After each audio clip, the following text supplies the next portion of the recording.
Video शुरू करूं उससे पहले मैं आपको बताना चाहता हूं कि मैंने 4000 से अधिक वीडियोस और 200 से अधिक कोर्स क्रिएट किए हुए हैं जो डिफरेंट यूनिवर्सिटी के यूजी और पीजी सिलेबस के अकॉर्डिंग है। इसके अलावा हमने यूपीएससी इकोनॉमिक्स ऑप्शनल का कोर्स क्रिएट किया हुआ है, इंडियन इकोनॉमिक्स सर्विसेज के कोर्स हमारे पास हैं। इसके अलावा हमारे पास गेट का कोर्स हमारे पास है, यूजीसी नेट का सिलेबस हमने कवर किया हुआ है। तो ये सारे के सारे कोर्सेज आपके लिए अवेलेबल है हमारी ऐप विष्णु इकोनॉमिक्स स्कूल में। इसके अलावा प्लेलिस्ट में आपको काफी सारी वीडियो आपको मिल जाएंगी, आप हमारी प्लेलिस्ट के भी विजिट कर सकते हैं। और अगर आपको हमारी वीडियो अच्छी लगती है तो आप हमारी वीडियो को लाइक करना और चैनल को सब्सक्राइब करना ना भूलें। तो चलिए स्टार्ट करते हैं आज। हेलो दोस्तों, तो दोस्तों इस वीडियो में हम बात कर रहे हैं non tariff trade barriers and protection chapter की। तो बच्चों ये पूरा का पूरा चैप्टर जो है ये हम सल्वाटोर सर की बुक से ले रहे हैं और ये पूरा का पूरा चैप्टर हम यूपीएससी इकोनॉमिक्स ऑप्शनल के जो स्टूडेंट्स हैं उन बच्चों के लिए करा रहे हैं। तो जो पहला टॉपिक है इस पूरे के पूरे चैप्टर में वो है effect of an import quotas. तो बच्चों इसके अलावा हम और भी कई सारे टॉपिक्स हैं जो इस चैप्टर से रिलेटेड है, वो सारे के सारे टॉपिक हम इस पूरी की पूरी वीडियो सीरीज में कवर करने की कोशिश करेंगे। तो बच्चों वीडियो शुरू करूं उससे पहले मैं आपको यह भी बता देता हूं कि हमने UPSC economics optional, UGC net, इसके अलावा इंडियन इकोनॉमिक सर्विसेज, यूजी और पीजी जो डिफरेंट यूनिवर्सिटी के कोर्सेज हैं, तो काफी सारी जो कोर्सेज हैं वो हमने ऑलरेडी क्रिएट किए हुए हैं। तो ये सारी की सारी जो वीडियोस हैं वो आपको हमारी ऐप विष्णु इकोनॉमिक्स स्कूल में मिल जाएंगी। तो आप हमारी ऐप जरूर डाउनलोड कर लीजिएगा जिससे कि आपको जो भी आपके सिलेबस के अकॉर्डिंग कोर्स है उसको आप अपना पढ़ सको।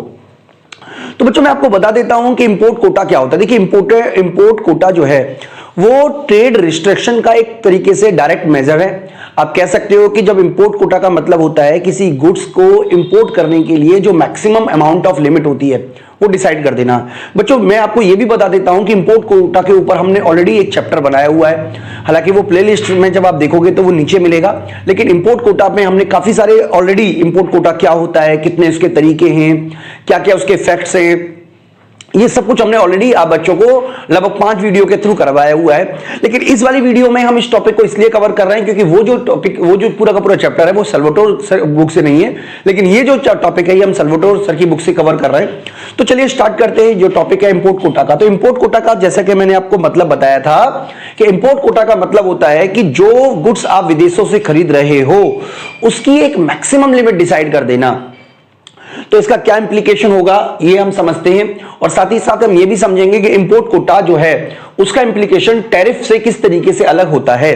ठीक है, तो सबसे पहले मैं आपको डिमांड और सप्लाई के जो डायग्राम हमने पिछली क्लासेस में बताए हुए हैं जो कि हमने टैरिफ में यूज किए थे, वही डायग्राम को हम यूज करने की कोशिश करेंगे। देखिए सबसे पहले हम समझ रहे हैं कि फ्री मार्केट है। फ्री मार्केट का मतलब है कि किसी भी तरीके का ट्रेड बैरियर नहीं है। ठीक है, तो ये डिमांड है एक्स गुड्स की, ठीक है, डोमेस्टिक डिमांड है और ये डोमेस्टिक सप्लाई है एक्स गुड्स की, जिसकी वजह से इक्विलिब्रियम पॉइंट होगा ये वाला जिसको कि हमने नाम दिया हुआ है ई। ठीक है, जो बुक में लिखा मैं उसी तरीके से पॉइंट लिखने की कोशिश कर रहा हूं, जिसकी वजह से जो प्राइस डिसाइड होगा वो 3 रुपीज डिसाइड होगा और जो क्वांटिटी डिसाइड होगा इट विल बी 30। ठीक है, लेकिन वर्ल्ड में जो प्राइस चल रहा है मान लीजिए वो 1 रुपीज चल रहा है, यानी कि ये हमारा वर्ल्ड प्राइस है। ठीक है, और फ्री ट्रेड होने की वजह से 1 रुपए में ही सारा का सारा सामान जो है वो देश के अंदर आ रहा है। तो ये हमारा वर्ल्ड प्राइस है या आप सप्लाई कर भी कह सकते हो इसको। तो इसको हमने सप्लाई कर बोलेंगे या वर्ल्ड प्राइस जैसे आपको ठीक लगे। तो ये जो पॉइंट है यानी कि इतना सप्लाई हो रही है, तो ये जो पॉइंट है इसको हमने नाम दे दिया है बच्चों बी। ठीक है, यानी कि टोटल जो आपकी जो डिमांड आ रही है वो आ रही है इस बुक के हिसाब से 70 यूनिट। ठीक है, और यहां पे आपकी जो ये पॉइंट हमने सी बोल दिया है 70। इसका मतलब ये हुआ कि 1 रुपए प्राइस पर 70 यूनिट लोग खरीदने को तैयार है, लेकिन जो डोमेस्टिक प्रोड्यूसर हैं वो इस रुपए पर केवल 10 यूनिट बना सकते हैं। इसका मतलब ये हुआ कि 60 यूनिट जो है वो इंपोर्ट हुआ।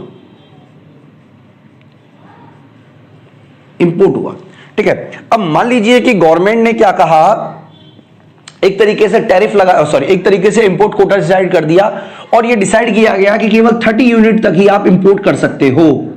30 यूनिट ही आप इंपोर्ट कर सकते हो। तो जब आप रिस्ट्रिक्शन लगा दोगे यानी कि जो क्वांटिटी अवेलेबिलिटी है वो मार्केट में कम हो जाएगी, तो इसकी वजह से डिमांड ज्यादा है, सप्लाई कम हो जाएगी, तो जो डेफिनेटली जो प्राइसेस है वो बढ़ेंगे। और प्राइसेस मान लीजिए टैरिफ 100% के बराबर ही बढ़ गए, यानी कि प्राइस जो है वो 2 रुपीज के बराबर हो गया। तो इस स्थिति में आप देखोगे ये सारे पॉइंटों के नाम हम वही दे देते हैं, जे एच, ठीक है। तो यहां पर आप देखोगे तो ये हमारा 20, ठीक है, और दिस इज कॉल्ड 50, यानी कि अब जो हमारा इंपोर्ट है वो केवल और केवल 30 यूनिट रह गया, क्योंकि 20 से 50 तक का हम इंपोर्ट कर रहे हैं। तो बच्चों ये हमें समझ में आया कि इस केस में आप देखोगे हम कंज्यूमर सरप्लस, प्रोड्यूसर सरप्लस के कंसेप्ट को उसमें जोड़ नहीं रहे, हालांकि अगर हम जोड़ेंगे तो ये हमारा डेडवेट लॉस हो जाएगा, ठीक है। तो यहां पर हम ये समझने की कोशिश करेंगे बच्चों कि इंपोर्ट होने की वजह से, यानी कि कोटा लगाने की वजह से जो इंपोर्ट है वो रिस्ट्रिक्टेड हो गया, ठीक है। तो ये बिल्कुल वैसे ही है जैसे टैरिफ में था, बताया था हमने आपको, लेकिन देखिए टैरिफ से अलग है, क्या अलग है वो भी मैं आपको बताऊंगा। तो यहां पे बच्चों हमें ये समझना है कि जो इंपोर्ट कोटा है, अब वो पहले जो था हमारा 30 यूनिट, यानी कि अब इतना यूनिट का हम इंपोर्ट कर सकते हैं, इससे ज्यादा हम इंपोर्ट नहीं कर सकते। अब देखिए अगर मान लीजिए हम इस पे एक तरीके से मान लीजिए किसी भी वजह से डिमांड बढ़ जाती है, मान लीजिए डिमांड राइज कर गई, सपोज कीजिए डिमांड जो है वो राइज कर गई,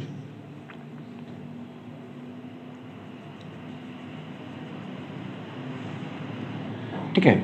अगर हम अब ध्यान से समझिएगा, अगर मान लीजिए इंपोर्ट कोटा ही होता, अगर इंपोर्ट टैरिफ ही होता, तो इस केस में क्या होता कि आपका जो डिमांड बढ़ने से अब आप ज्यादा गुड्स पहले से बाय कर पाते, हो सकता है कि आप 65 यूनिट बाय कर पाते या कर लेते, ठीक है, जो कि यहां पे के नाम से बताया हुआ है आपकी बुक में। तो इसका मतलब बच्चों ये हुआ कि अगर आप पर टैरिफ लगा होता, ठीक है, 100% टैरिफ लगा होता, तो अब आपका जो इंपोर्ट है देखिए 20 से बढ़कर सीधा डिमांड बढ़ने से 65, यानी कि आपका 45 इंपोर्ट होता। लेकिन क्योंकि गवर्नमेंट ने 30 यूनिट का ही क्या लगा रखा है, 30 यूनिट का ही बैरियर लगा रखा है, 30 यूनिट का ही अलाउ किया हुआ है, जिसकी वजह से अब प्राइसेस जो है वो और बढ़ के 2.5 हो जाएंगे। और इसकी वजह से अब आप देखोगे तो जो हम आप कह सकते हो कि जो हमारा एक्चुअल इंपोर्ट हो रहा है वो 55 हो रहा है, मैंने नीचे नहीं लगाया ताकि कंफ्यूजन ना हो जाए, ठीक है। और जो डोमेस्टिक प्रोड्यूसर है वो 25 यूनिट प्रोड्यूस कर पा रहा है। इसका मतलब बच्चों ये हुआ कि जिस केस में अगर हम इंपोर्ट कोटा लगाते हैं तो अगर डिमांड बढ़ती है तभी भी हमारा जो इंपोर्ट है वो 30 ही रहेगा, लेकिन अगर हम टैरिफ लगाते हैं तो डिमांड बढ़ने से जो हमारा ओवरऑल इंपोर्ट है वो बढ़ जाएगा। ये दोनों में बच्चों बेसिक डिफरेंस है जो मैंने आपको इस डायग्राम के थ्रू समझाने की कोशिश की। तो यहां पर हम ये समझाने की कोशिश कर रहे हैं कि अगर हम टैरिफ लगाते हैं और टैरिफ लगाने के बाद अगर डिमांड बढ़ जाती है तो हमारा इंपोर्ट भी बढ़ जाएगा, लेकिन अगर हम इंपोर्ट कोटा लगाते हैं उसके बाद अगर डिमांड बढ़ती है तो हमारी जो इंपोर्टेड क्वांटिटी है वो नहीं बढ़ेगी, क्योंकि ऑलरेडी लिमिट डिसाइड हुई है, केवल प्राइसेस ही बढ़ेंगे। इसका अल्टीमेटली नुकसान होगा कंज्यूमर को, क्योंकि इसमें इफेक्टिव जो होता है वो कंज्यूमर होता है, कंज्यूमर सरप्लस पर इसका बहुत बुरा असर पड़ता है। हालांकि प्रोड्यूसर को फायदा होता है, अगर गवर्नमेंट लाइसेंस अलाउ कर रही है तो लाइसेंस लेके उसको भी फायदा होता है, लेकिन अल्टीमेटली कंज्यूमर को नुकसान होता है बड़ी मात्रा में, और डेडवेट लॉस भी इस कंडीशन में पाया जाता है। तो बच्चों ये है पूरा का पूरा डायग्राम जो आपको समझाने की कोशिश की है मैंने। आपको मैं कंपैरिजन भी बता देता हूं बच्चों, comparison of import Kota and tariff. तो बच्चों जैसा कि आप इस डायग्राम में भी देख सकते हो, अगर आप इंपोर्ट कोटा लगाते हो तो आपका जो डोमेस्टिक प्राइस है वो ज्यादा मिलेगा और ग्रेटर आउटपुट होगा डोमेस्टिक तरीके से। यानी कि अगर डिमांड बढ़ती है, ठीक है, डिमांड अगर बढ़ने के बाद अगर हम लगाते इंपोर्ट टैरिफ लगा देते, मान लीजिए टैरिफ लगा देते, तो इस केस में टैरिफ लगाने के बाद हमारे को 2 रुपए ही प्राइस मिलता, रुपए या डॉलर जो भी आप कहना चाहो, ठीक है, $2 ही हमें प्राइस मिलता, और जो क्वांटिटी हमारी होती वो होती, अब हमारा जो इंपोर्ट होता इट विल बी मोर। लेकिन जो डोमेस्टिक प्रोडक्शन होता, अगर हम डोमेस्टिक प्रोडक्शन की ही बात करें, इसे हटा देते, डोमेस्टिक प्रोडक्शन की बात करें, ठीक है, तो इंपोर्ट होने डिमांड बढ़ने के बाद भी हमारा जो डोमेस्टिक प्रोडक्शन होता वो 20 ही रहता, ये हमें समझना पड़ेगा। लेकिन अगर हम लगाते हैं डोमेस्टिक टैरिफ की जगह हम लगाते हैं कोटा, और डिमांड बढ़ती है तो जो प्राइस है वो 2 रुपए और 50 पैसे हो जाएंगे, $2.50 कह सकते हो, और जो आउटपुट है, जो डोमेस्टिक आउटपुट है, वो बढ़कर 25 हो जाएगा। इसका मतलब ये वाला केस में हायर डोमेस्टिक प्राइस होता है और ग्रेटर डोमेस्टिक प्रोडक्शन होता है। इसके अलावा बच्चों मोनोपोली प्रॉफिट क्रिएट होने के चांसेस हमेशा बने रहते हैं। देखिए गवर्नमेंट क्या करती है, लाइसेंस जारी करती है कि किस किस को इंपोर्ट करना है, और कई बार ये लाइसेंस कुछ लोगों के हाथों में रह जाता है, एक व्यक्ति या किसी एक ऑर्गेनाइजेशन के पास में। तो वो क्या करते हैं, मोनोपोली शोषण करते हैं। किसका मतलब क्या हुआ कि वो जो हायर प्राइस है वो चार्ज करेंगे कंज्यूमर से, और जो प्रॉफिट है वो कुछ ही लोगों के हाथों में रह जाएगा। अगर मान लीजिए टैरिफ लगा होता तो कोई भी व्यक्ति, जान लीजिए मैं इंडिविजुअली विदेशों से सामान खरीद सकता था, टैरिफ पे करता गवर्नमेंट को और अपने सामान को विदेशों में बेच सकता था। तो इस तरीके से जो मोनोपोली क्रिएट कभी नहीं होता, क्योंकि मार्केट में डिमांड सप्लाई के हिसाब से हम काम करते, ठीक है। लेकिन अगर कुछ लोगों के हाथों में ही उस सारी की सारी पावर दे दी जाएगी, कुछ लोगों के हाथों में ही लाइसेंस सौंप दिया जाएगा, तो इस लाइसेंस की वजह से एक तरीके से लॉबिंग होगी, करप्शन फैलेगा, और साथ ही साथ आप कह सकते हो कि जो मोनोपोली प्रॉफिट है वो क्रिएट होगा प्रोड्यूसर के नजरिए से। इसके अलावा बच्चों इंपोर्ट कोटा जो है वो उसमें सर्टेनिटी ज्यादा है। देखिए मैं आपको समझाने की कोशिश करता हूं, अगर आपको मेरी बात समझ में आ जाए तो। मान लीजिए गवर्नमेंट ने क्या किया, 100% का टैरिफ लगाया। सपोज कीजिए 100% का टैरिफ लगाया, यानी कि जो $1 का सामान था, $1 का, वो $2 का हो गया भारत में। मान लीजिए $1 का पहले मिलता था, अब $2 का हो गया, ठीक है। आप रुपीस में उसे कन्वर्ट कर लीजिएगा।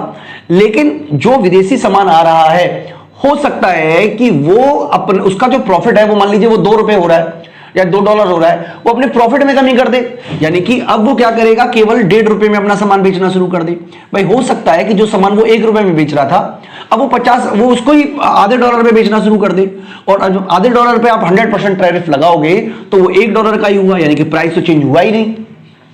तो इस तरीके के चांसेस भी बने रहते हैं कि इस केस में आपका जो इंपोर्ट है वो टैरिफ लगाने के बाद भी घटे ना, अगर आप इंपोर्ट टैरिफ लगा रहे हो तो।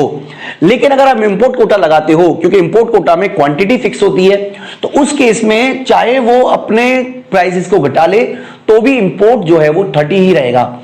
इसलिए बहुत सारे देशों ने, देखिए जब आप बात करेंगे वर्ल्ड वार सेकंड की, तो जितने भी इंडस्ट्रियल कंट्री थे, इंडस्ट्रियल कंट्रीज में, यूरोपियन कंट्रीज में इंडस्ट्रियल डेवलपमेंट तो हो गया, लेकिन उन्होंने अपने एग्रीकल्चर को प्रोटेक्टेड करने के लिए इस तरीके की पॉलिसी का यूज किया जिसको हम इंपोर्ट कोटा कहते हैं। इसी तरीके से जो डेवलपिंग कंट्री थे, जहां पे इंडस्ट्रियल डेवलपमेंट नहीं हो पाया, एग्रीकल्चर तो ठीक ठाक था, तो उन्होंने क्या किया, अपने इंडस्ट्रियल डेवलपमेंट के लिए, ताकि उनका भी विकास हो सके, जो कोटा सिस्टम है उसको अपलाया। तो ताकि प्रोटेक्शन जो है, यानी कि प्रोटेक्शनिज्म जो है, उसके बारे में हम बच्चों ऑलरेडी बात करेंगे अगली वीडियो में। या आप कह सकते हो कि जब हमने प्लेलिस्ट बनाई है तो उसमें हमने सबसे पहली वीडियो प्रोटेक्शन ही जोड़ी हुई है, सॉरी मैं भूल गया था, उसमें प्रोटेक्शन ही जोड़ी हुई है। तो प्रोटेक्शनिज्म को बढ़ावा देने के लिए, उसको प्रोटेक्ट करने के लिए बहुत सारे देशों ने ये यूज किया। अगर आपको पता होगा WTO का एग्रीमेंट जो उरुग्वे राउंड है, उसमें बेसिकली कंसर्न ही यही था कि जो भी आप टैरिफ लगा सकते हो वो इंपोर्ट टैरिफ लगाओ, लेकिन इंपोर्ट कोटा मत लगाओ। ये बेसिक जो बात है उस पूरे के पूरे WTO स्ट्रक्चर की, वो इसी बात पर बेस्ड है। उसके बारे में बच्चों भी हम आगे डिस्कस करेंगे। तो इस वीडियो में हम इतना ही करा रहे हैं। मैं उम्मीद करता हूं कि आपको टॉपिक समझ में आ गया होगा। अगली जो वीडियो है वो, हालांकि टॉपिक जो है वो वॉलंटरी एक्सपोर्ट रेजिस्टेंस का है, लेकिन ये हमने ऑलरेडी करवा रखा है इससे पहले वाली वीडियो में, वो आप जरूर देख लीजिएगा। और इसके अलावा हमने अगला जो टॉपिक है वो इंटरनेशनल कार्टेल का है, ठीक है। इंटरनेशनल कार्टेल भी हमने ऑलरेडी कवर किया हुआ है, वो भी वीडियो हम प्लेलिस्ट में जोड़ देंगे। इसके अलावा डंपिंग पे भी हमारे वीडियो जोड़ा हुआ है, वो भी हम अगली वीडियो में जोड़ देंगे। और अगली वीडियो जो हमारी हम जो बेसिकली बनाएंगे वो है एक्सपोर्ट सब्सिडीज के बारे में। तो बच्चों इस वीडियो में इतना ही। मैं उम्मीद करता हूं कि आपको कंसेप्ट समझ में आ गया होगा। अभी के लिए इतना ही बच्चों, थैंक यू।